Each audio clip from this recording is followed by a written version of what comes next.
enthusiasts. Welcome to another video about early radio from the Roaring Twenties Antique Radio Museum. If you're enjoying the videos, please take a second and hit the subscribe button. You'll be alerted to new videos as soon as they're posted. In this video, we'll be showcasing the oldest maker of radio parts in the United States, the Clapp-Eastham Company. Melville Eastham was born on June 26, 1885 in Oregon City, Oregon. Eastham left school early to go to work on streetcars in Portland. In 1905, he headed east to work in New York City at the Ovington X-Ray Company. It was there he met J. Emery Clapp, the company's sales engineer, and William O. Eddy, the company's chief engineer.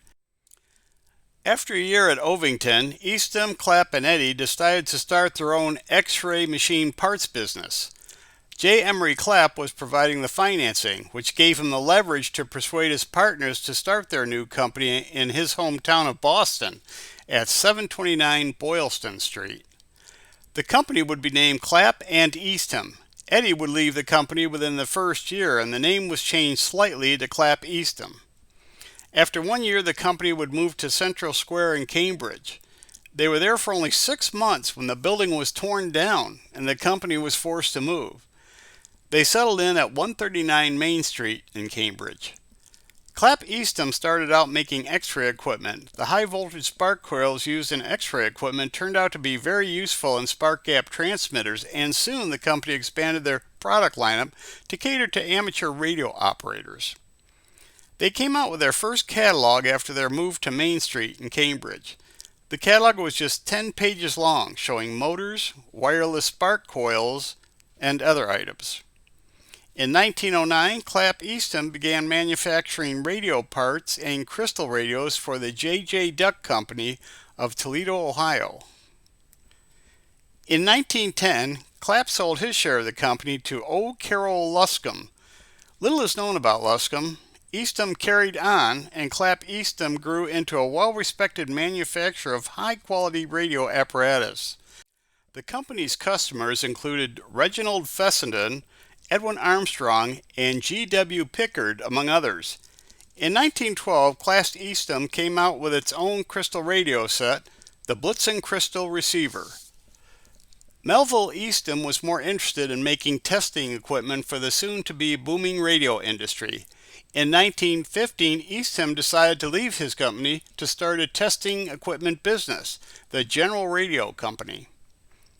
Going forward, Clapp-Eastham would continue to do business without Clapp or Eastham. During the teen years, Clapp-Eastham would continue to publish new catalogs of mostly radio components, although they did sell some radios during those years, as mentioned earlier. The company obtained an Armstrong license in 1920, and in 1921 the company would hit a home run with the debut of its Radac, HR regenerative receiver, and HC amplifier. Sales boomed, but the HR and the HC would turn out to be the company's zenith.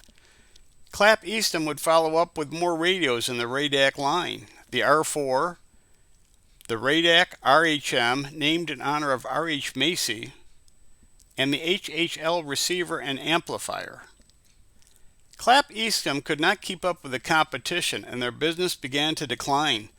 The company moved to Long Island, New York in April of 1926.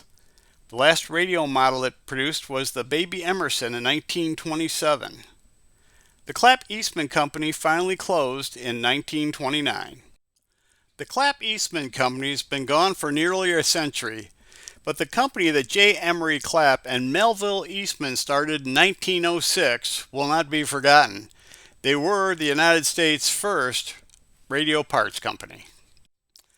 That's it for this video. There will be more to come as we continue to investigate the early history of the world's first mass medium, radio. Thanks for watching.